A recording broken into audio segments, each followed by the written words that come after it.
السلام علیکم۔ ناول آخری امید، قسط نمبر 3۔ شانزے نے لانگ کوٹ کے ساتھ سکارف سر لپیٹ رکھا تھا۔ اس کا بیضبی چہرہ، سیاہ جھیل سی آنکھیں، لمبی پلکیں، سیاہ گہرے گنے خمدار آئی برو، تھوڑی پرتل، لمبی خوبصورت ناک، خوبصورت ہونٹ اور پیشانی پر نمایاں محراب کا نشان۔ اس کے چہرے سے نورانی شعاعیں پھوٹ رہی تھیں۔ پہلی نظر میں اسے دیکھنے پر ضرور ایک بار چونک کر اسے دیکھتا۔ علی رضا بھی ایک دم سے ہی دیکھتا رہ گیا۔ بھابی کیسی ہیں؟ آشان نے علی رضا سے پوچھا۔ معلوم نہیں، آئی سی یو میں ہے، ابھی تک کچھ پتہ نہیں، علی رضا نے آہ بھر کر بتایا۔ انہیں ہوا کیا تھا؟ شانزے نے ایک دم پوچھا تو علی رضا نے پھر چونک کر اسے دیکھا۔ شام سے کچھ طبیعت خراب تھی، پتہ ہی نہیں چلا کیا ہوا۔ ایک دم اس کے چلانے کی آواز آئی۔ میں بیڈ روم میں گیا تو وہ فرش پر گری پڑی تھی، علی رضا نے افسردگی سے بتایا۔ آپ فکر نہیں کریں، میں اندر جا کر دیکھتی ہوں، شانزے نے کہا اور آئی سی یو روم میں چلی گئی۔ وہ انتہائی خوبصورت، پرکشش، دراز قد سمارٹ عورت تھی۔ اس کا حسن واقعی ہی انتہائی دل فریب اور پاگل کر دینے والا تھا۔ اگر حالات مختلف ہوتے تو نہ جانے علی رضا کا رد عمل کیا ہوتا، مگر ابھی وہ بے حد پریشان تھا، مگر پھر بھی وہ بار بار چونک کر اسے دیکھ رہا تھا۔ آشان اسے تسلی دیتا رہا۔ کافی دیر بعد شانزے باہر آئی تو وہ دونوں نے چونک کر اسے دیکھا۔ ان کا مس کیریج ہو گیا ہے، لیکن اب وہ ٹھیک ہیں، گھبرانے کی بات نہیں، شانزے نے نرمی سے کہا تو علی رضا نے آہ بھری اور خاموش ہو گیا۔ ڈونٹ وری، اللہ پاک پر ٹرسٹ کریں، اس کے ہر کام میں مصلحت ہوتی ہے، شانزے نے نرمی سے کہا تو علی رضا نے اس کی طرف دیکھ کر گہری سانس لی۔ ہاں، شانزے ٹھیک کہہ رہی ہے، نہ جانے اس میں کیا بہتری ہو، اللہ انسانوں کے لیے بہتر فیصلے کرتا ہے، آشان نے علی رضا کے کندھے پر ہاتھ رکھ کر اسے سمجھاتے ہوئے کہا۔ اس میں کیا مصلحت ہو سکتی ہے؟ علی رضا نے مایوسی سے کہا۔ یہ آپ کیسے کہہ سکتے ہیں؟ بعض اوقات بچے اب نارمل ڈیولپ ہو رہے ہوتے ہیں کہ ہم ڈاکٹرز کو خود انہیں ریموو کرنا پڑتا ہے۔ اگر ہم ڈاکٹرز کو ایسے ڈیسیژن لے سکتے ہیں تو وہ تو خدا ہے، ہر چیز کا پیدا کرنے والا۔ میں بھی یہ بچہ اب نارمل پیدا ہوتا تو پھر آپ کیا کرتے؟ اس لیے اس کی رضا میں راضی ہونا سیکھیں، شانزے نے اس قدر نرمی اور ملائمت سے اسے سمجھایا کہ علی رضا کی مایوسی ایک لمحے میں ختم ہو گئی اور اس کی باتوں پر خود بخود یقین کرنے کو دل چاہنے لگا۔ آشان، آپ علی بھائی کو اپنے گھر لے جائیں، میں یہیں بھابی کے پاس رک جاتی ہوں، آپ لوگ جا کر ریسٹ کریں، صبح آپ لوگوں کو آفس بھی جانا ہے، شانزے نے آشان سے کہا۔ نہیں، میں یہیں ٹھیک ہوں، علی رضا نے کہا۔ نہیں، آپ گھر جائیے، میں ہوں نا یہاں، شانزے نے کہا تو وہ خاموش ہو گیا۔ آشان اسے لے کر اپنے گھر آیا تو علی رضا اس کے گھر کی سجاوٹ اور سلیقے کو دیکھ کر حیران رہ گیا۔ ہر شے انتہائی خوبصورتی سے اپنی جگہ رکھی ہوئی تھی۔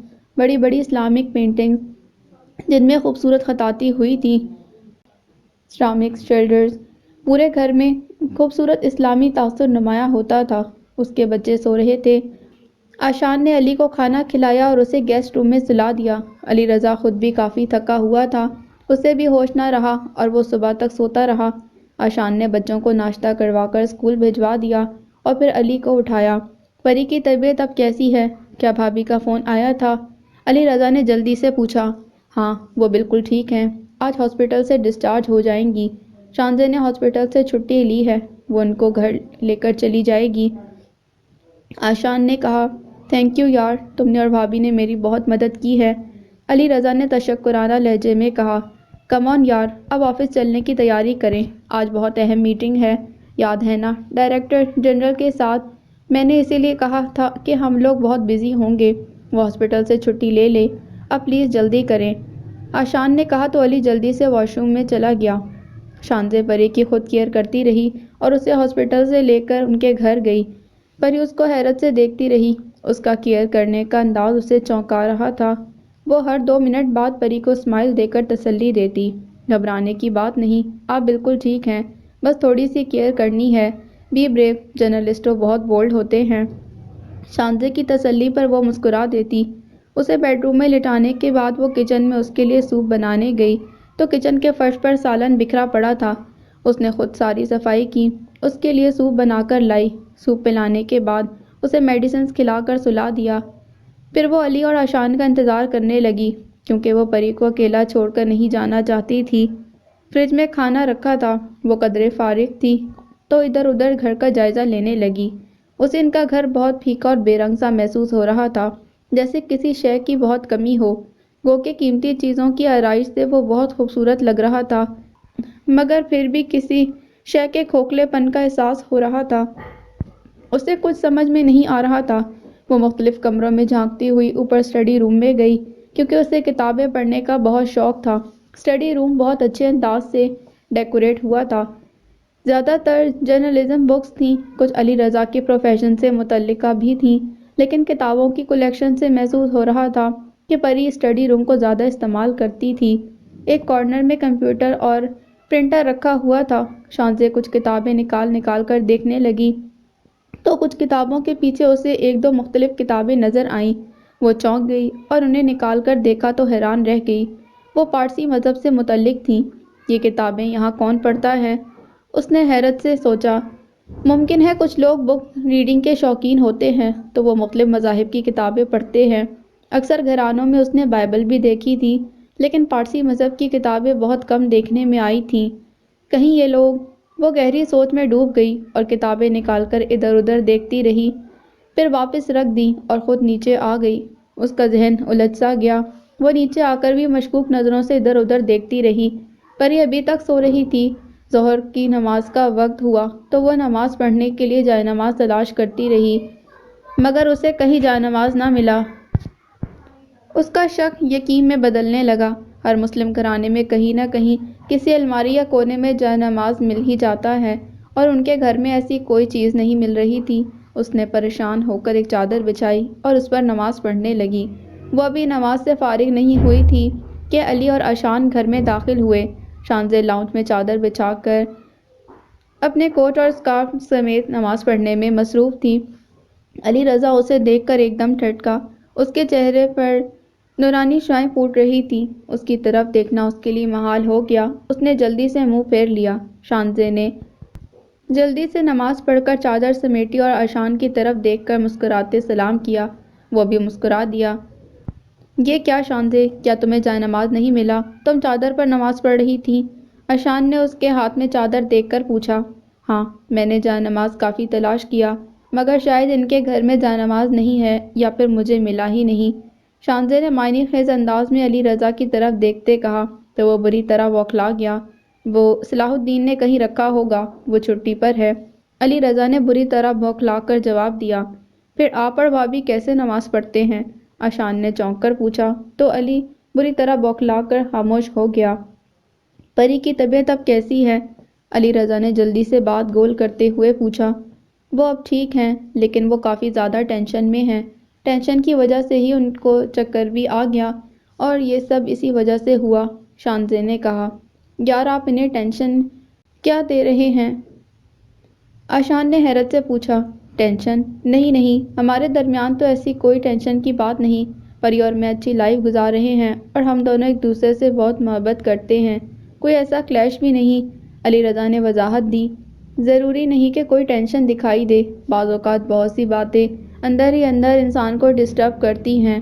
آپ ان کے ریزنز جاننے کی کوشش کریں، ورنہ ہر بار پرابلم آ سکتی ہے، شانزے نے نرمی سے کہا اور اٹھ کر کچن میں جانے لگی۔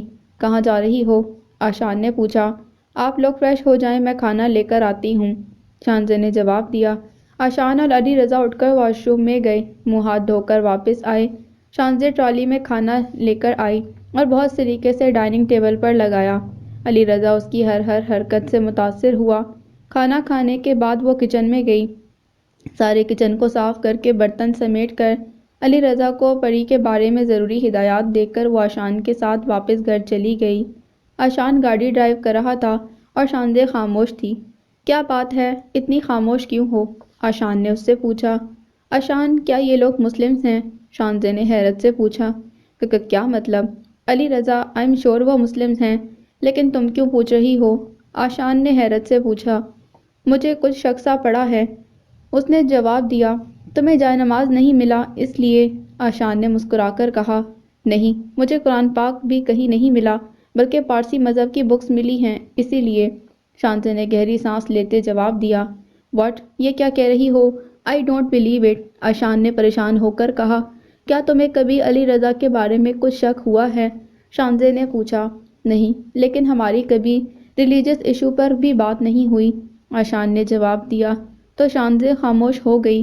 آشان بھی الجھ کر رہ گیا اور خاموشی سے ڈرائیو کرنے لگا۔ علی رضا بیڈ روم میں داخل ہوا تو پری نے آنکھیں ملتے اسے دیکھا۔ علی رضا اس کے قریب آ کر بیٹھ گیا۔ اب تمہاری طبیعت کیسی ہے؟ علی رضا نے محبت سے پوچھا۔ ٹھیک ہوں، وہ اٹھتے ہوئے بولی۔ پری، کیا تم نے کسی بات کی ٹینشن لی ہے؟ علی نے پوچھا تو وہ چونکی۔ نہیں، ایسی تو کوئی بات نہیں، اس نے آہستہ آواز میں جواب دیا۔ ڈاکٹر شانزے بتا رہی تھی کہ تمہیں کسی بات کی ٹینشن ہے، اس لیے تمہیں چکر آ گیا۔ پری، اگر تمہیں مجھ سے کوئی شکایت ہے تو پلیز مجھے بتاؤ۔ ممکن ہے مجھے اس بات کا احساس نہ ہو، مگر تمہارے بتانے سے مجھے اس کا پتہ چلے۔ میں اس شکایت کو دور کرنے کی ہر ممکن کوشش کروں گا۔ علی رضا نے قدرے جذباتی ہو کر اس کا ہاتھ پکڑتے ہوئے کہا۔ نہیں، ایسی کوئی بات نہیں ہے علی، مجھے تم سے کوئی شکایت نہیں، تم تو مجھ سے بہت محبت کرتے ہو۔ پری نے آہ بھر کر کہا۔ پھر ٹینشن کی وجہ کیا ہے؟ علی رضا نے اس کی طرف بغور دیکھتے ہوئے پوچھا۔ کچھ نہیں، پری نے آہستہ آواز میں کہا اور خاموش ہو گئی۔ علی رضا اس کی طرف بغور دیکھتا رہا اور اس کے احساسات سمجھنے کی کوشش کرتا رہا۔ کہیں ایسا تو نہیں کہ تمہیں کوئی یاد آتا ہے؟ تمہارے پیرنٹس؟ علی رضا نے ایک دم اس کی طرف دیکھتے کہا تو اس نے چونک کر اس کی طرف دیکھا۔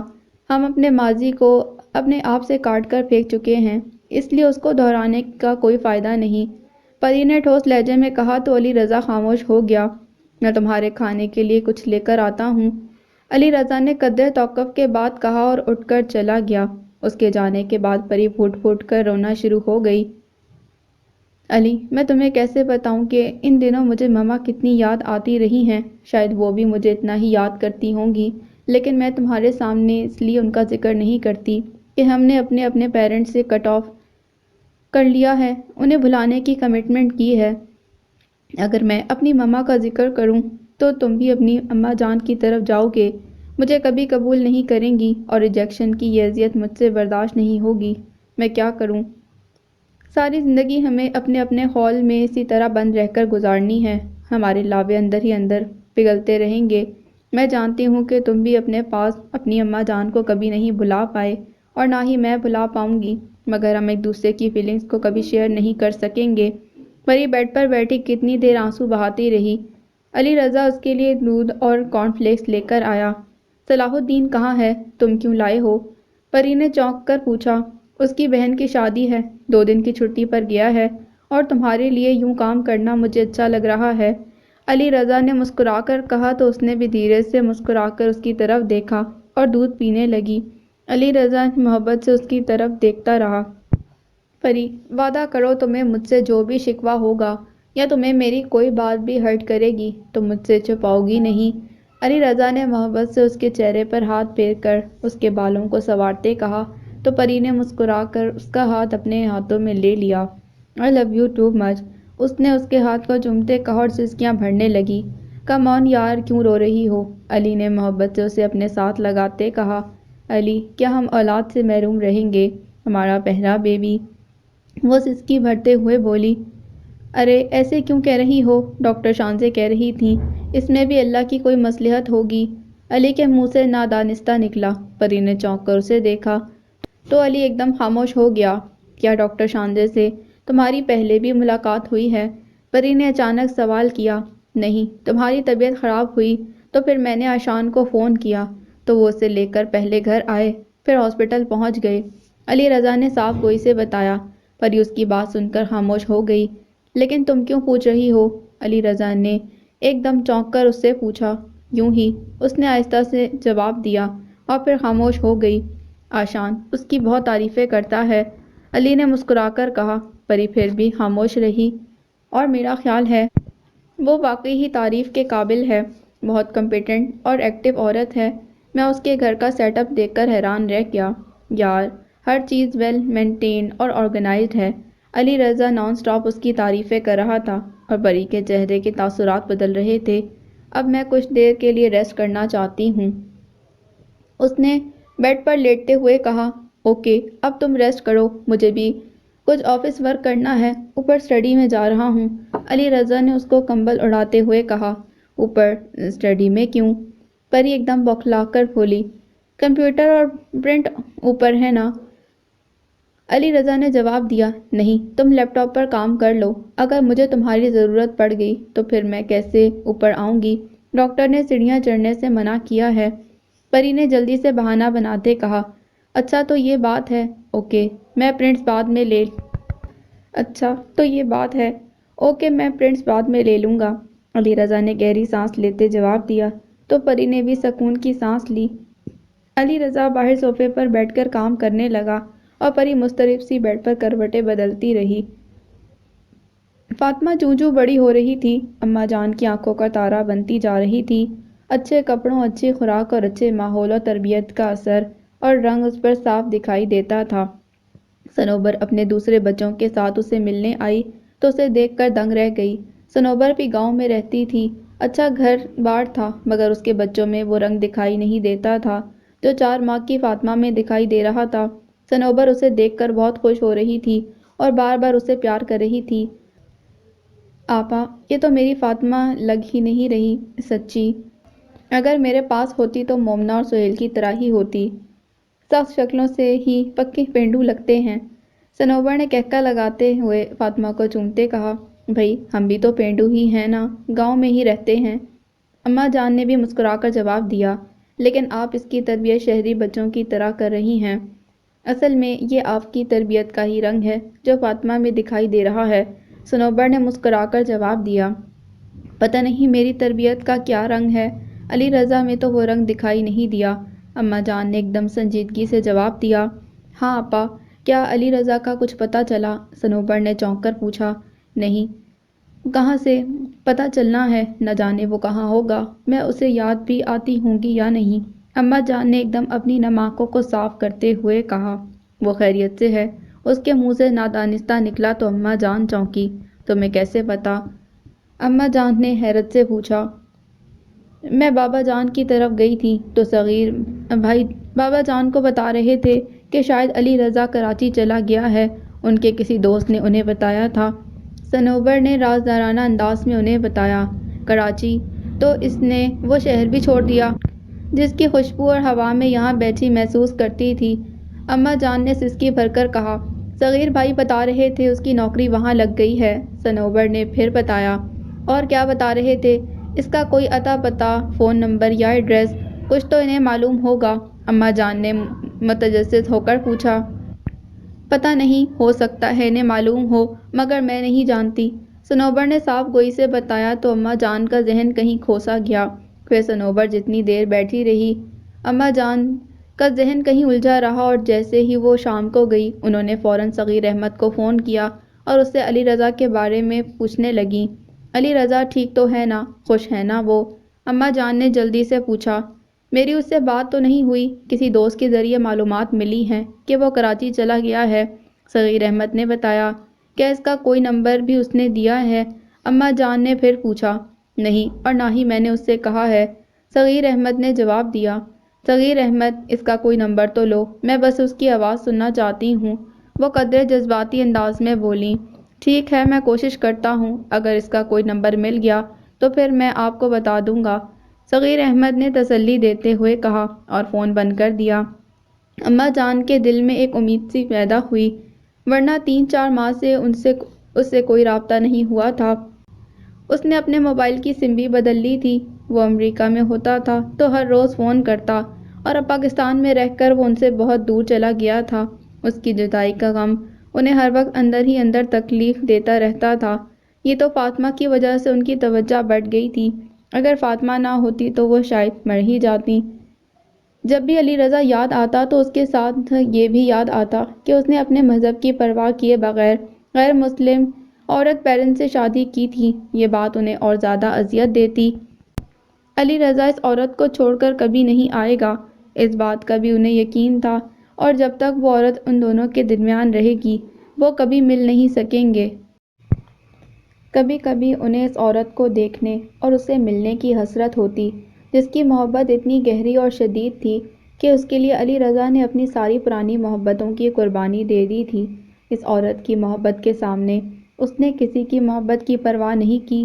علی رضا کے لیے باقی سب محبتیں بے معنی ہو کر رہ گئی تھیں، صرف وہ عورت اور اس کی محبت جیتی تھی۔ نہ جانے اس میں ایسا کیا سحر تھا۔ وہ اکثر بیٹھے بیٹھے حسرت سے سوچتی اور انہیں دکھ بھی ہوتا اور کبھی کبھی حسد بھی۔ جب کوئی دوسری عورت پہلی عورت کی محبت پر حاوی ہوتی ہے تو اس کے اندر ضرور حاسدانہ جذبات پیدا ہوتے ہیں۔ اماں جان کے اندر بھی ایسے جذبات پیدا ہوتے تو انہیں اپنا آپ بہت حقیر اور کم مایہ محسوس ہونے لگتا۔ انہیں یوں لگتا انہیں سے ان کی محبت میں شدت اور گہرائی نہیں تھی جو شاید اس عورت کی محبت میں تھی، لیکن وہ سوائے افسوس کے کیا کر سکتی تھیں۔ اکثر آہ بھر کر پیرن بڑبڑاتی رہتی، جس کا نام علی رضا نے بڑی محبت سے لیا تھا۔ پری کی طبیعت سنبھلنے تک آشان اور شانزے ہر روز ان کے گھر عیادت کے لیے جاتے۔ نہ جانے کیا بات تھی کہ پری شانزے کے ساتھ زیادہ فرینک نہیں ہو پا رہی تھی۔ اس کی کسی بات کا جواب دے کر خاموش ہو جاتی، جبکہ شانزے اس سے جان بوجھ کر سوالات کرتی، اس کی طبیعت کے بارے میں پوچھتی، اسے مختلف ٹپس دیتی، مگر وہ اسے اگنور کرنے کی کوشش کرتی۔ جبکہ علی رضا کا دل چاہتا کہ وہ شانزے سے ڈھیروں باتیں کرے۔ وہ بہت سلجھے ہوئے منطقی انداز میں گفتگو کرتی، اس کا لہجہ بہت شائستہ اور زبان بہت شستہ تھی۔ اسے کبھی کبھار آشان پر رشک بھی آتا، جسے قدرت نے واقعی بہت حسین تحفے سے نوازا تھا۔ بہن کی شادی کے بعد صلاح الدین کی طبیعت خراب ہو گئی تھی اور وہ ابھی چھٹی پر ہی تھا۔ علی رضا پری کے بہت ناز نخرے اٹھا رہا تھا، اسے کوئی بھی کام نہیں کرنے دے رہا تھا۔ آفس سے آ کر وہ خود کچن میں گیا اور چکن نکال کر الٹا سیدھا پکانے لگا۔ پری کی بھی کوکنگ ذرا اچھی نہیں تھی، اس نے ساری زندگی پروفیشنل لائف ہی گزاری تھی۔ ماما کے گھر میں اس نے ہمیشہ دیکھا تھا، اگر کبھی وہ نہ آتا تو ماما خود کوکنگ کرتی۔ اسے تو چائے بھی ڈھنگ سے بنانا نہیں آتی تھی اور علی رضا کو اس کے ہاتھ کا ذائقہ ہی معلوم نہیں تھا۔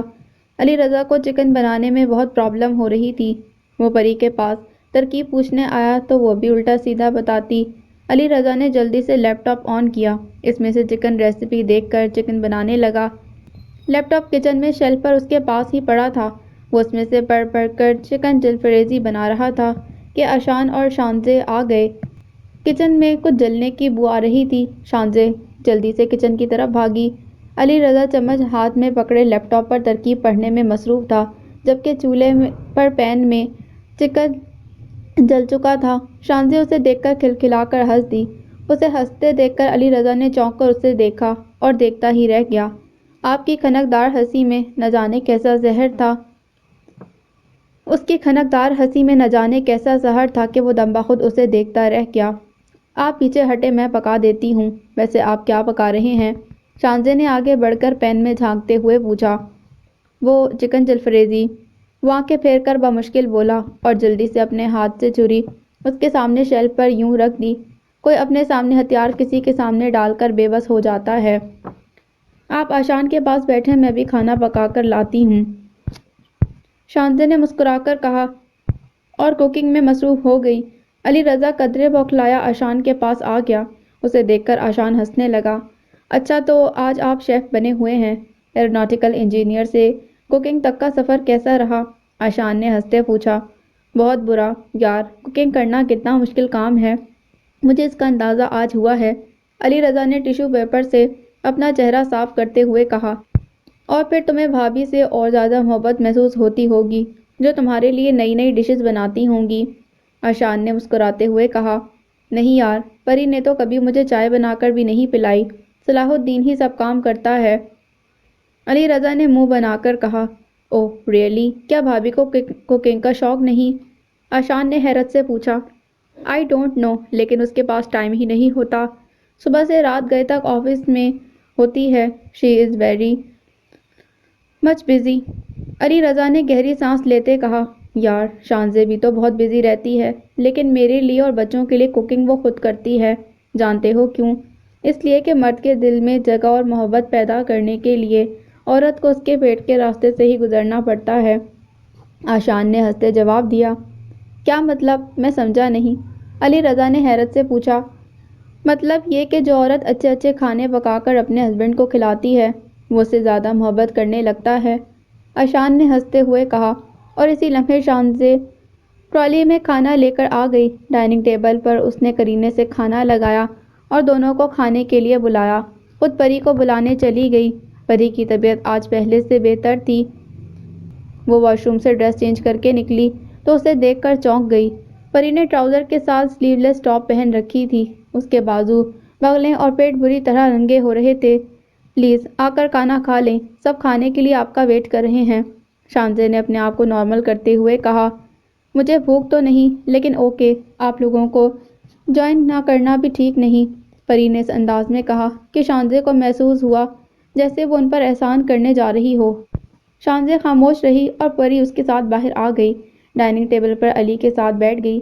آشان نے ایک دم چونک کر اسے دیکھا اور گہری سانس لے کر خاموش ہو گیا۔ شانزے آشان کے ساتھ بیٹھی تھی۔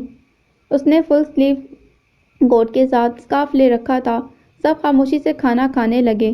اس نے چکن جلفریزی کے ساتھ کباب فش سیلیڈ بنائے تھے۔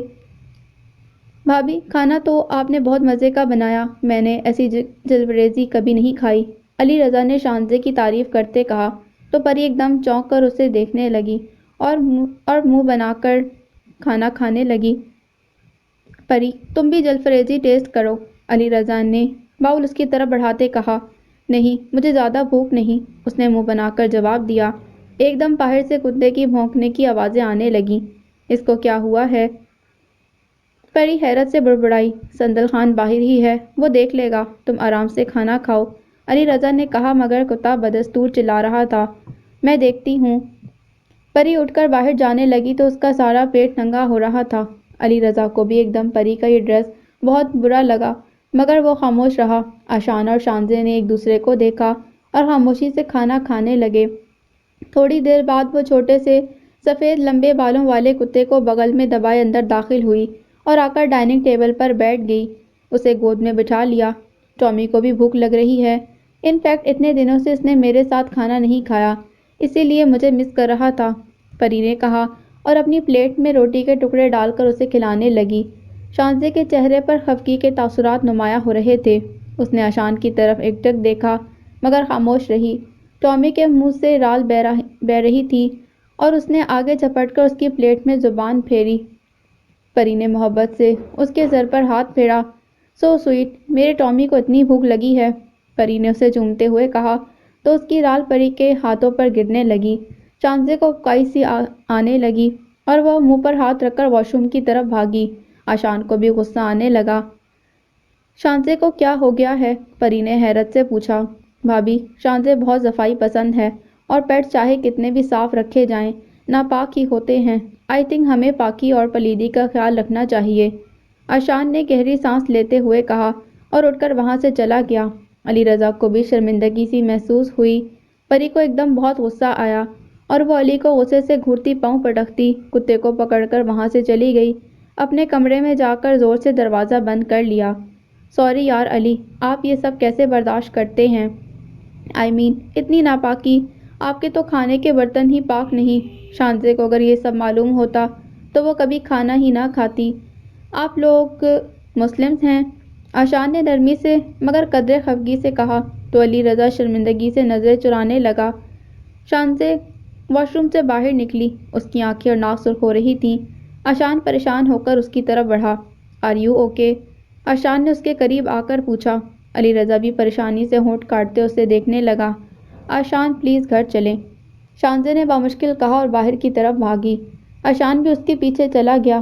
علی رضا پریشان کھڑا اپنے چہرے پر ہاتھ پھیرنے لگا اور پھر آہستہ آہستہ چلتا دروازہ کھول کر بیڈ روم میں چلا گیا۔ پری انتہائی غصے میں کھڑکی کے پاس کھڑی باہر دیکھ رہی تھی۔ ٹامی بیڈ پر بیٹھا تھا، اسے بیڈ پر دیکھ کر علی کو بھی غصہ آ گیا۔ پری، تم نے اس کو بیڈ پر کیوں بٹھایا ہے؟ وہ ایک دم خفگی سے بولا تو پری نے مڑ کر غصے سے اس کی طرف دیکھا۔ میرا ٹامی صاف ستھرا ہے، میں خود اسے نہلاتی ہوں، اس کی صفائی کا بھی خیال رکھتی ہوں، مگر تم مسلمز تو صفائی، پاکی اور ناپاکی کا خبت ہے، پوری دنیا میں صرف مسلمز ہی پاک ہیں، باقی سب لوگ ناپاک ہیں، تم لوگ انتہائی چیپ مینٹیلٹی رکھتے ہو۔ وہ غصے سے چلائی تو علی رضا کو بھی غصہ آنے لگا۔ بات مسلمز اور نان مسلمز کی نہیں، انسان اور جانور میں فرق تو ہوتا ہے نا، جانور کبھی بھی انسانوں کی طرح سینسیبل نہیں ہوتے، انہیں اچھے برے کی کیا تمیز ہوتی ہے؟ ابھی تو ٹامی کو باہر نکالو، یہ گندگی پر بھی منہ مارتا ہوگا اور گندے کام بھی کرے گا۔ علی رضا نے خفگی سے کہا، آج سے پہلے تو تمہیں ٹامی میں کوئی گندگی دکھائی نہیں دی، اور آج وہ پاک عورت کیا آئی تو میں ہر چیز گندی دکھائی دینے لگی۔ کبھی تمہیں صلاح الدین صاف لگتا ہے اور میں گندی، تم مسلم خود کتنے صاف ہو یہ میں بھی اچھی طرح جانتی ہوں۔ پری نے غصے اور طنز سے کہا، پلیز تم بار بار مسلمز اور نان مسلمز کی بات کر کے معمولی سی بات کو ایشو بنانے کی کوشش کر رہی ہو، اور ویسے بھی شانزے نے تمہیں ایسا کچھ نہیں کہا جو تم یوں اس کے خلاف بول رہی ہو۔ علی رضا نے غصے سے کہا، ضروری نہیں کچھ کہہ کر کسی کی انسلٹ کی جائے۔ اس چیپ عورت کے انداز میں ہی مجھے اپنی انسلٹ محسوس ہوئی۔ ٹامی میرا پیٹ ہے، اگر وہ میرے برتن میں کھا رہا تھا اور اس کی رال بہہ رہی تھی تو اسے کیا پرابلم تھی؟ اب دیکھنا وہ کتنا ایشو بنائے گی، ہمیں کیسے کیسے نام دے گی، اپنے آپ کو پاک اور ہمیں ناپاک کہے گی۔ تم مسلمز کی انہی باتوں سے ساری دنیا کو نفرت ہے۔ تم لوگوں کو مینیا ہے پاکی کا۔ تم لوگ کمپلیکسز کے مارے ہوئے ہو، worst people of the world. وہ غصے سے یوں چلاتے ہوئے بولی جیسے نہ جانے اس کے اندر کتنا زہر بھرا ہو جو وہ آج اگلنے پر تلی ہو۔ اس کے اندر نفرت کا آتش فشاں رفتہ رفتہ لاوا اگل رہا تھا۔ علی رضا کو بھی غصہ آنے لگا۔ پلیز اسٹاپ، اب ایک لفظ مت کہنا۔ وہ بھی غصے سے چلایا، ورنہ کیا کرو گے؟ پری نے غصے سے آنکھیں نکالتے ہوئے پوچھا تو علی رضا باہر جانے لگا، پھر مڑ کر بیڈ پر بیٹھے ٹامی کو دیکھتے بولا، اس غلاظت کو بیڈ روم سے نکالو تو میں یہاں آؤں گا، ورنہ… وہ کہہ کر بیڈ روم سے باہر چلا گیا اور پری کو غصہ آنے لگا۔ وہ پھوٹ پھوٹ کر رونے لگی۔ اسے روتے دیکھ کر ٹامی نے بھی بھونکنا شروع کر دیا۔ پری نے آگے بڑھ کر اسے اپنے ساتھ لگایا اور چومتے ہوئے اسے پیار کرنے لگی۔ وہ بھونک بھونک کر اسے چپ کرانے کی کوشش کرتا رہا۔ گھر آ کر بھی شانزے کی طبیعت بہت بوجھل اور اپسیٹ رہی۔ آشان بھی خاموش تھا۔ اس کے کمرے میں بچے ہوم ورک میں بزی تھے۔ شانزے بیڈ روم میں جا کر لیٹ گئی۔ آشان اس کے لیے کولڈ ڈرنک لے کر گیا اور اسے زبردستی پینے کو کہا۔ اس نے بھی گلاس کو منہ لگایا کہ اس کا دل پھر خراب ہونا شروع ہو گیا اور اسے الٹی آنے لگی۔ وہ واش روم کی طرف بھاگی اور تھوڑی دیر بعد ہانپتی ہوئی باہر آئی۔ اسے بازو سے پکڑ کر آشان نے بٹھایا۔ کم آن یار، تم تو ڈاکٹر ہو اور ڈاکٹرز کی نروز تو بہت اسٹرانگ ہوتی ہیں، پلیز اپنے آپ کو سمجھاؤ، یہ ٹھیک نہیں۔ آشان نے اسے سمجھاتے ہوئے کہا، آشان، کچھ باتیں اور کچھ چیزیں انسان کے بس میں نہیں ہوتی، کوئی لاجک، کوئی ریزن ان کو سیٹسفائی نہیں کرتی۔ آئی ایم ہیلپ لیس، میں کیا کروں، میں یہ سب برداشت نہیں کر سکتی۔ اس نے نم آنکھوں سے کہا، لیکن پلیز ٹرائی تو کرو، وہ لوگ بھی تو اسی دنیا کا حصہ ہیں نا جو کیڑے مکوڑے کھاتے ہیں۔ آشان نے کہا تو اس کا جی پھر متلانے لگا اور وہ منہ پر ہاتھ رکھ کر پھر سے واش روم کی طرف بھاگی۔ آشان ہنسنے لگا اور اس کے پیچھے واش روم کی طرف گیا۔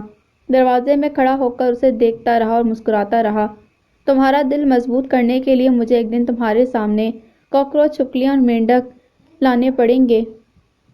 آشان نے مسکراتے ہوئے اسے چھیڑنے کے لیے کہا تو وہ پھر اکائیاں کرنے لگی۔ وہ ہنستا رہا، اس کے قریب آ کر اس کے کندھوں پر ہاتھ رکھ کر اسے تسلی دینے لگا، یار یہ دنیا ہے اور اس دنیا میں صرف خوبصورتی ہی نہیں، بدصورتی اس سے بھی زیادہ ہے۔ ہمیں دونوں فیکٹس کو ایکسیپٹ کرنا چاہیے۔ ایسی گندگی اور غلاظت ہمارے اپنے اندر بھی موجود ہوتی ہے اور انسان ان چیزوں کی طرف اسی لیے اٹریکٹ ہوتا ہے کہ وہ اپنے اندر ایسی باتوں کے لیے اٹریکشن محسوس کرتا ہے۔ انسان جس طرح کا اندر سے ہوگا ویسا ہی وہ ری ایکٹ کرے گا اور اپنے اس کام کے لیے وہ ہزاروں ریزنز اور جسٹیفیکیشنز دے گا۔ علی کی بیوی بھی یہی کرے گی، اسے تم اور میں برے ہی لگے ہوں گے۔ آشان نے گہری سانس لیتے کہا، آشان مجھے اب یقین ہو گیا ہے وہ لوگ مسلمز نہیں، مسلم لوگ اس حد تک گندگی افورڈ نہیں کر سکتے۔ شانزے نے ٹاول سے اپنا چہرہ صاف کرتے کہا، کم آن ڈیئر، آج کل مسلم فیملیز میں بہت کچھ ہو رہا ہے۔ آشان نے منہ بنا کر جواب دیا، پھر وہ صرف نام کے ہی مسلم ہوں گے، اسلامک آئیڈیالوجی میں اتنی گندگی کی گنجائش کہاں ہے؟ شانزے نے منہ بنا کر کہا اور کمرے میں آ کر بیڈ پر لیٹ گئی۔ آشان، اب میں ان لوگوں کے گھر کبھی نہیں جاؤں گی، ویسے بھی مجھے یوں محسوس ہوتا ہے کہ مسز علی کو ہمارا وہاں جانا ناگوار لگتا ہے، پتہ نہیں کیوں۔ شانزے نے کہا، یس، مجھے بھی ایسا ہی فیل ہوا ہے، ہم تو کرٹسی میں ان کی خیریت پوچھنے کے لیے جاتے رہے۔ ٹھیک ہے، اگر ان کو ہمارا جانا پسند نہیں تو ہم بھی اوائڈ کریں گے۔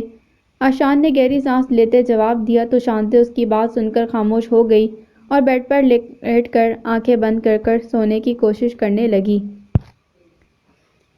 علی رضا گیسٹ روم میں بیڈ پر نیم دراز سگریٹ کے گہرے کش لگانے میں مصروف تھا۔ اس کے چہرے پر دکھ اور افسردگی کے گہرے تاثرات تھے۔ اس کی آنکھیں بار بار نم ہو رہی تھیں۔ پری کے الفاظ اس کے کانوں میں گونج رہے تھے۔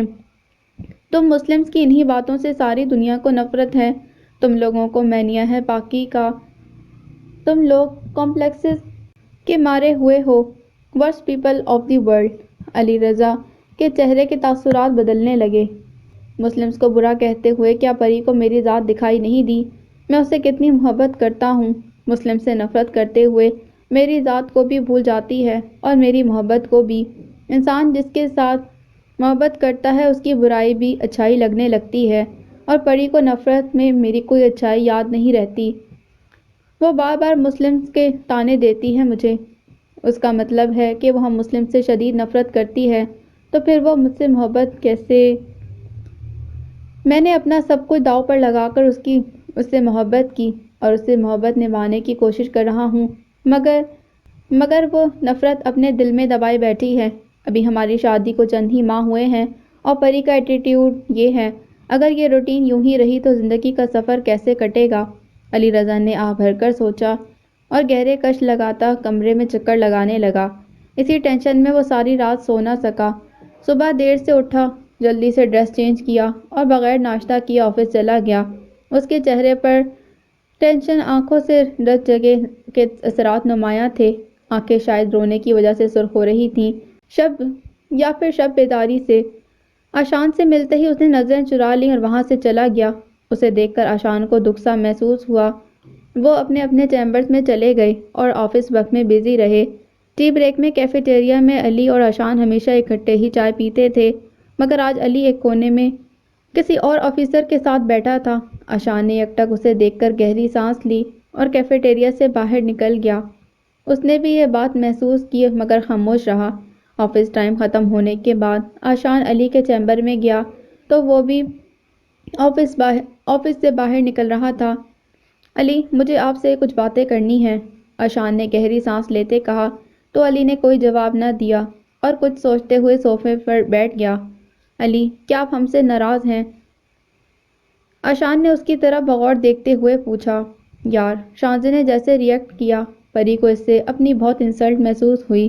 شانزے کو ایسے نہیں کرنا چاہیے تھا۔ وہ سینسیبل اور میچور ہیں، پھر ڈاکٹر بھی ہیں۔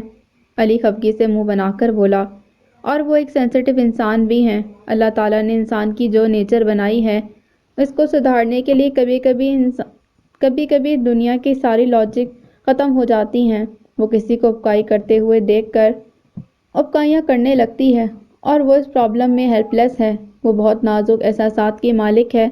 آشان اس کے دفاع میں بولا، اگر وہ اتنی سینسیٹیو انسان ہے تو انہیں دوسروں کو بھی انسان سمجھنا چاہیے۔ ان کی وجہ سے پری بہت ہرٹ ہوئی۔ علی گہری سانس لیتے بولا، آئی ایم سوری۔ شانزے نے کچھ ایسا نہیں کہا جس سے بھابھی ہرٹ ہوتی۔ آشان نے چونک کر جواب دیا، کہا تو کچھ نہیں، لیکن ان کا بیہیویئر اسے ہرٹ کرنے کے لیے کافی تھا۔ علی نے خفگی سے جواب دیا، آئی سے یو سوری ونس اگین۔ آشان نے گہری سانس لیتے کہا تو علی خاموش ہو گیا۔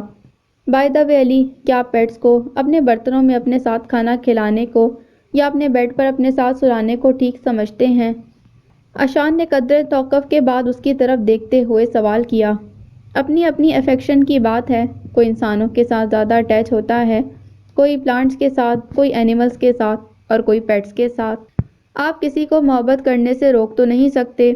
علی نے کندھے اچکاتے جواب دیا، یار، ہمارے ریلیجن میں جتنا زیادہ پیٹس، اینیملز اور دوسری مخلوق کا خیال رکھنے کا کہا گیا ہے کسی اور ریلیجن میں نہیں، لیکن لمٹس میں۔ محبت، رحم اور ہمدردی میں کچھ نہ کچھ فرق تو ہوتا ہے۔ ہسبینڈ اینڈ وائف کا جو ریلیشن شپ ہوتا ہے وہ ماں باپ کا بچوں کے ساتھ کبھی نہیں ہو سکتا۔ ہر رشتے کی اپنی اپنی ڈیمانڈز اور لمیٹیشنز ہوتی ہیں۔ جب انسان ان کو کراس کرنے لگتا ہے تو سوسائٹی میں بگاڑ پیدا ہونے لگتا ہے۔ کچھ سوسائٹیز میں تو پیٹس کے ساتھ سیکس بھی کرتے ہیں۔ کیا آپ اسے ٹھیک سمجھتے ہیں؟ آشان نے اس کی طرف بغور دیکھتے ہوئے سوال کیا۔ تو علی بوکھلا گیا اور نظریں چرانے لگا۔ دنیا میں زندگی گزارنے کے لیے سب سے پہلے ہمیں اپنے کانسیپٹس ٹھیک کرنے کی ضرورت ہوتی ہے۔ کبھی ہمارے وہی کانسیپٹس ہوتے ہیں جو ہمارے پیرنٹس ہمیں دیتے ہیں، کبھی ہمارے ٹیچرز، کبھی ہمارے فرینڈس، اور کبھی کبھی حالات اور واقعات اور زندگی کے تجربات سے ہم خود ہی ایزیوم کر لیتے ہیں، اور سب سے ورسٹ وہ ہوتے ہیں جو ہم خود ہی ایزیوم کر لیتے ہیں پھر انہیں ٹھیک بھی سمجھتے ہیں۔ آشان اپنی ہی لے میں بولتا گیا، کیا تمہارے خیال میں انسان کی اپنی سوچ اور ججمنٹ ہمیشہ غلط ہوتی ہے؟ علی نے اسے بغور دیکھتے سوال کیا۔ میں کانسیپٹس کی بات کر رہا ہوں، سوچ اور ججمنٹ کی نہیں۔ انسان کی سوچیں کانسیپٹس پر بیس ہوتی ہیں۔ سپوز اگر ہمارا خدا کے بارے میں کانسیپٹ ہی نہیں اور ہم اسے اپنی سوچ کے مطابق جیسا چاہیں ایزیوم کریں اور اسی ایزمپشن کے مطابق اس کے بارے میں سوچ ڈیولپ کریں تو کیا یہ ٹھیک ہوگا؟ آشان نے اس سے پوچھا تو اس نے چونک کر اس کی طرف دیکھا۔ خدا کے بارے میں کوئی کیسے ایزیوم کر سکتا ہے؟ علی رضا نے جواب دیا۔ کیا آپ کے خدا کے بارے میں کانسیپٹس کلیئر ہیں؟ آشان نے سوال کیا۔ یس آف کورس، اس کے بارے میں کس کے کانسیپٹ کلیئر نہیں ہوں گے؟ علی رضا نے جواب دیا۔ اگر آپ کی بات درست ہو تو آج بھی انسان سورج، چاند، ستاروں، آگ اور پتھروں کی پوجا نہ کرے۔ قدیم زمانے کا انسان بھی یہی کچھ کرتا تھا اور آج کا انسان بھی یہی کر رہا ہے۔ اگر بڑی بھابھی کے کانسیپٹ خدا کے بارے میں کلیئر ہوں تو وہ کبھی یوں نہ کریں۔ آشان نے گہری سانس لیتے کہا، کیا مطلب؟ تم کیا کہنا چاہتے ہو؟ علی رضا نے قدرے چونک کر پوچھا۔ اللہ پاک ہے اور پاکی کو پسند کرتا ہے، بس میں یہی جواب دوں گا، آشان نے کہا اور اٹھ کر باہر چلا گیا۔ علی رضا گہری سوچ میں ڈوب گیا۔ کیا آشان ٹھیک کہہ رہا ہے؟ اس نے اپنے آپ سے سوال کیا۔ ہاں شاید، جب تک ہمارے کسی کے بارے میں کانسیپٹ ٹھیک نہیں ہوں گے، وہ کیسے اس کے بارے میں حتمی فیصلہ کر سکتا ہے؟ میرے اپنے کانسیپٹس خدا کے بارے میں کیا ہیں؟ اس نے اپنے آپ سے پھر سوال کیا اور دیوار کی جانب بغور دیکھنے لگا۔ خدا ایک ہے، لا شریک ہے، ساری قوتوں اور طاقتوں کا مالک وہی ہے، زمین اور آسمان، ساری کی ساری کائنات کا حاکم اور خالق بھی وہی ہے، اور اس کا ذہن رک گیا۔ اور کیا؟ وہ لجنے لگا اور سوچنے لگا، اور بس، کیا میں اس کے بارے میں صرف اتنا ہی جانتا ہوں؟ سندل، خان، صلاح الدین، آشان اور شانزے جس طرح خدا کے بارے میں باتیں کرتے ہیں میں ویسے باتیں نہیں کر سکتا، شاید اس لیے کہ میرے کانسیپٹس اس کے بارے میں اتنے زیادہ کلیئر نہیں جتنے ان لوگوں کے ہیں۔ سندل خان اس پر ایمان کی باتیں کرتا ہے، صلاح الدین کی بھی باتوں کا محور وہی ہوتا ہے، شانزے اس کی مصلحتوں کی باتیں کرتی ہے، اور آشان اس کے بارے میں کانسیپٹس کلیئر کرنے کی بات کرتا ہے، اور میں تو کبھی اس کے بارے میں کھل کر بات ہی نہیں کر پایا۔ میرا علم اور نظریات شاید اس بارے میں بہت محدود ہیں۔ وہ کرسی کی پشت کے ساتھ سر ٹکا کر چھت کو گھورتے ہوئے گہری سوچ میں ڈوب گیا، اور اس کی آنکھوں کے سامنے اس کا ماضی ورق کھلنے لگا۔ گھر میں خدا کے بارے میں صرف اماں جان اسے باتیں بتاتی تھیں، اور اکثر ایسا ہوتا کہ اماں جان اسے کچھ بتانے لگتی تھیں تو اس کے بابا جان آ جاتے اور اماں جان کو ڈانٹتے کہ وہ ہر وقت اسے کیا مذہبی باتیں بتاتی رہتی ہیں، وہ اسے پڑھا لکھا افسر بنانا چاہتے تھے۔ اماں جان بتاتے ہوئے رک جاتی تھیں اور اکثر ان کی باتیں ادھوری رہ جاتی۔ جب وہ بورڈنگ اسکول میں پڑھتا تھا تو وہاں بھی انگریزی طور طریقے اور ادب آداب سکھائے جاتے، بس اسلامیات کے پیریڈ میں وہی رٹی رٹائی روح سے خالی مذہبی باتیں جن کا اثر بھی ان پر کبھی نہیں ہوتا تھا۔ اسلامیات بھی سلیبس کی دوسری کتابوں کی طرح پڑھائی جاتی تھی۔ اس کے بعد وہ امریکہ چلا گیا، وہاں بھی انگلش ماحول، وہ تو کبھی اسلام کی گود میں پلا ہی نہیں تھا، پھر اس کے نظریات کہاں سے واضح ہوتے؟ وہ صرف نام کا ہی مسلمان تھا۔ اسلامی نظریات یا اسلامی سوچ کبھی بھی اس کے لیے اہم نہیں رہے تھے۔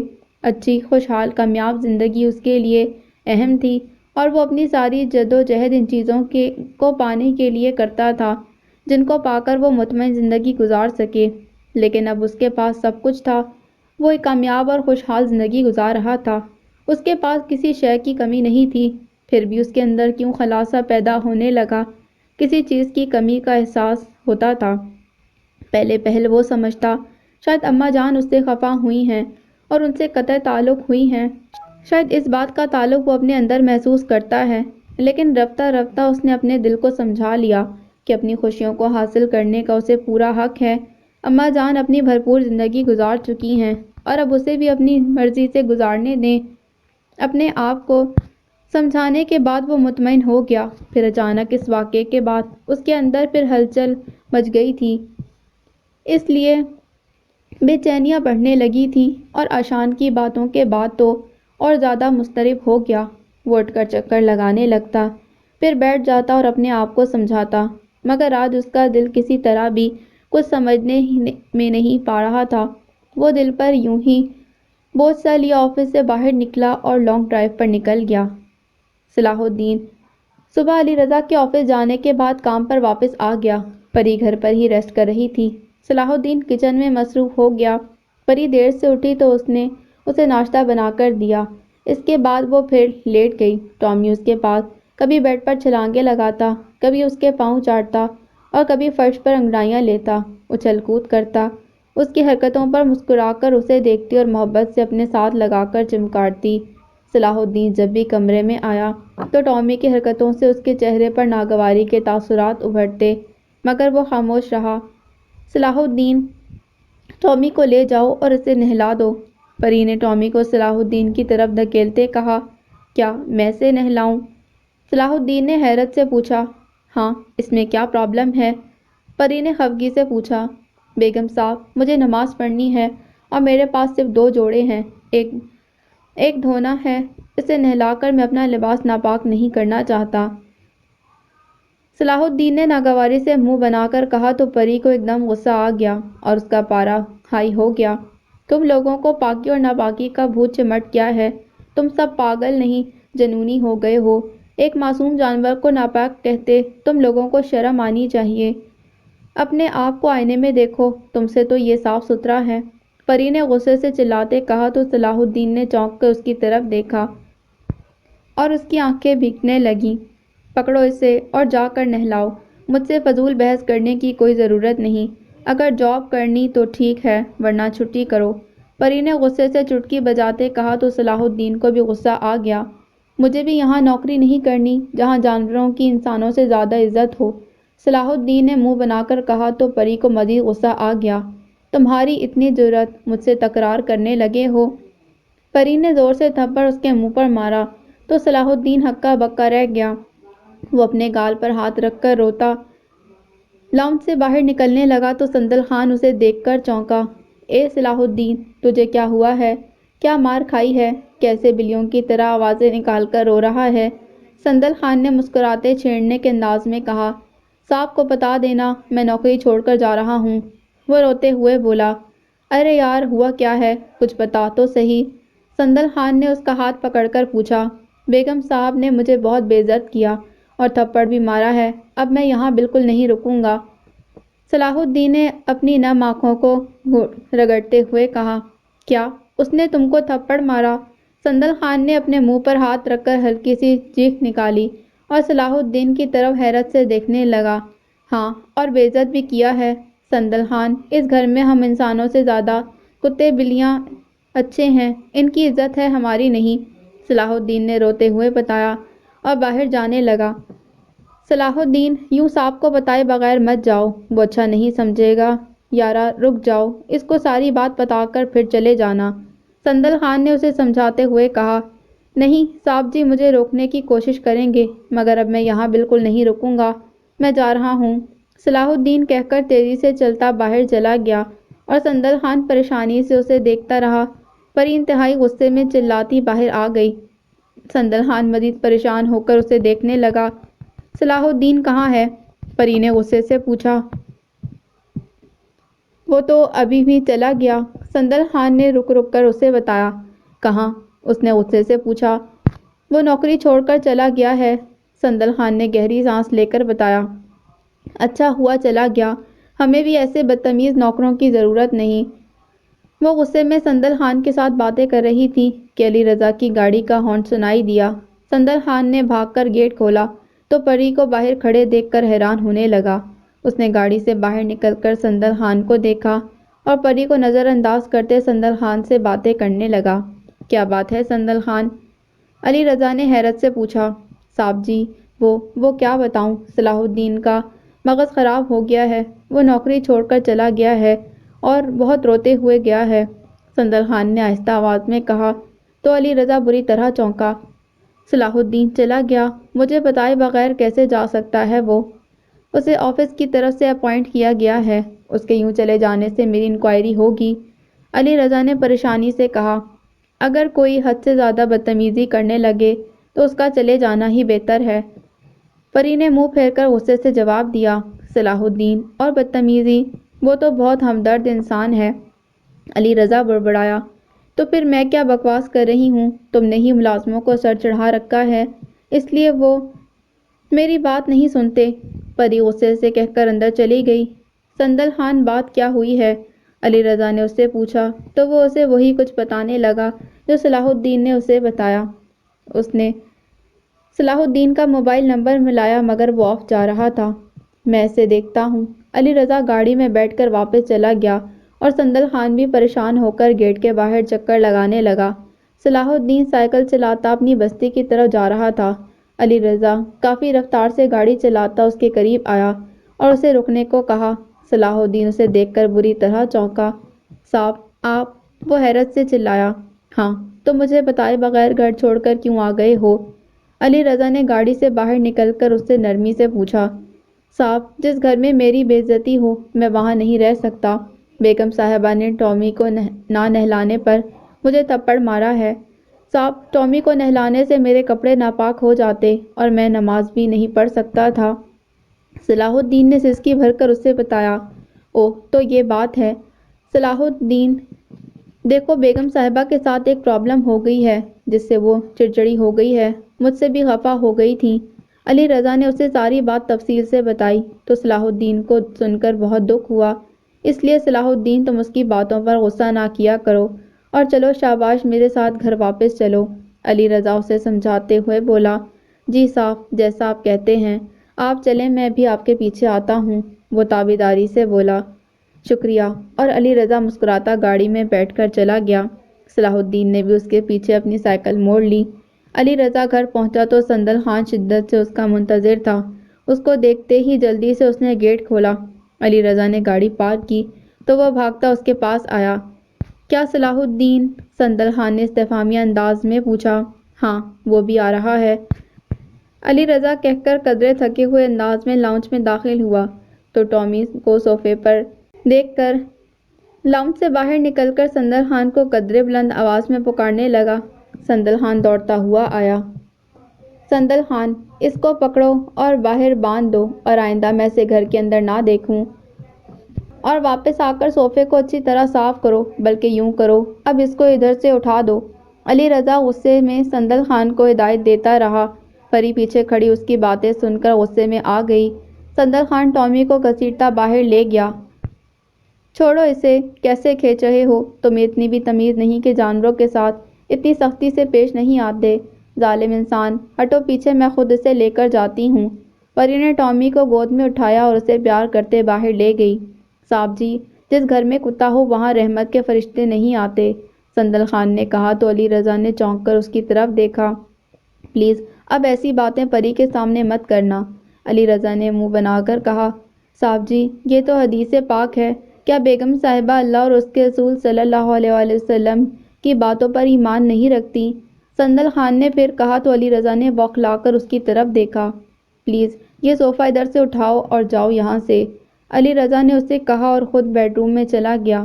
اپنا کوٹ اتار کر اس نے بیڈ پر رکھا اور وارڈروب سے ڈریس نکال کر کوٹ اس میں رکھنے لگا تو کوٹ کے ساتھ ٹامی کے کچھ بال لگے ہوئے تھے۔ پری کمرے میں داخل ہوئی تو علی رضا نے کوٹ اٹھا کر اس کے سامنے بیڈ پر پھینکا۔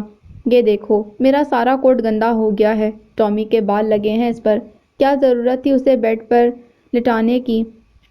وہ غصے سے چلایا تو پری نے چونک کر اس کی طرف دیکھا۔ علی تم مجھ پر چلا رہے ہو؟ تم کس ٹون میں مجھ سے باتیں کر رہے ہو؟ پری نے حیرت سے آنکھیں پھیلا کر کہا تو علی رضا ایک دم چونکا اور اپنا موڈ نارمل کر کے اس کی طرف مڑتے ہوئے بولا۔ جو باتیں اور جو چیزیں مجھے پریشان کریں تمہیں انہیں اوائڈ کرنا چاہیے، اس نے بھی منہ بنا کر جواب دیا۔ کیا محبت گیو اینڈ ٹیک کا نام ہے؟ علی رضا نے اس کی طرف بغور دیکھتے ہوئے پوچھا۔ اور کیا محبت نبھانا صرف ایک شخص کے لیے ضروری ہے؟ پری نے جواب دیا۔ میں تم سے کچھ زیادہ تو ڈیمانڈ نہیں کر رہا، علی نے آ بھر کر کہا۔ ڈیمانڈ نہیں کر رہے مگر ریسٹرکشنز تو لگا رہے ہو۔ علی، ایسی چھوٹی چھوٹی باتوں کو ایشو بنا کر تم میرے دل کو اپنے آپ سے دور مت کرو۔ میں نے تمہیں پانے کے لیے اپنا سب کچھ داؤ پر لگایا ہے، اب میں تمہیں کھونا نہیں چاہتی۔ وہ اس کے قریب آ کر سسکی بھر کر بولی۔ علی اس کی نم آنکھوں کو دیکھ کر رنجیدہ ہونے لگا اور اسے اپنے ساتھ لگا کر پیار کرنے لگا۔ آئی ایم سوری، میں تمہیں کبھی بھی ہرٹ نہیں کرنا چاہتا۔ میں نے بھی تمہیں اپنے آپ سے زیادہ چاہا ہے، بہت محبت کی ہے۔ تم میری محبت کے بارے میں کبھی مشکوک نہ ہونا۔ علی نے اسے محبت سے چومتے کہا تو وہ بھی مثبت انداز میں سر ہلانے لگی۔ میں ابھی یہ بیڈ شیٹ اٹھا دیتی ہوں اور کوٹ کو لانڈری بھیج دیتی ہوں، پری نے کوٹ اٹھاتے کہا۔ تھینک یو، اور پلیز آئندہ کوشش کرنا ٹامی باہر ہی رہے، علی رضا نے کہا تو پری نے مڑ کر اسے دیکھا اور گہری سانس لیتے مثبت انداز میں سر ہلاتی باہر چلی گئی۔ صلاح الدین لاؤنج میں داخل ہوا تو پری اس کے سامنے کھڑی تھی۔ پری نے اس کی طرف دیکھ کر منہ موڑ لیا۔ سوری بیگم صاحب جی نے مجھے بتایا آپ کی طبیعت ٹھیک نہیں، میں کپڑے بدل کر ٹامی کو نہلا دوں گا، صلاح الدین نے تابع داری سے نظریں جھکاتے ہوئے کہا۔ کوئی ضرورت نہیں ہے، میں ٹامی کو لک آفٹر کے لیے سرونٹ رکھ لوں گی، پری نے کہا اور وہاں سے چلی گئی۔ صلاح الدین بھی خاموشی سے کچن میں گھس گیا۔ صغیر احمد نے اماں جان کو علی رضا کے آفس کا نمبر لا کر دیا۔ اس کا موبائل نمبر انہوں نے جان بوجھ کر نہیں دیا تھا۔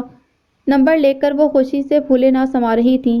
انہوں نے نئی سم منگوا کر اس سے اس کے آفس کا نمبر بار بار ملایا تھا مگر وہ ہر بار بزی ملتا۔ کئی روز وہ ایسی ہی کوشش کرتی رہیں مگر علی رضا کا نمبر ہی نہیں مل پاتا تھا۔ اگر نمبر ملتا تو یا تو وہ کسی میٹنگ میں بزی ہوتا یا پھر کال لینا اس کے لیے مشکل ہو جاتا۔ اماں جان مایوس ہو جاتی۔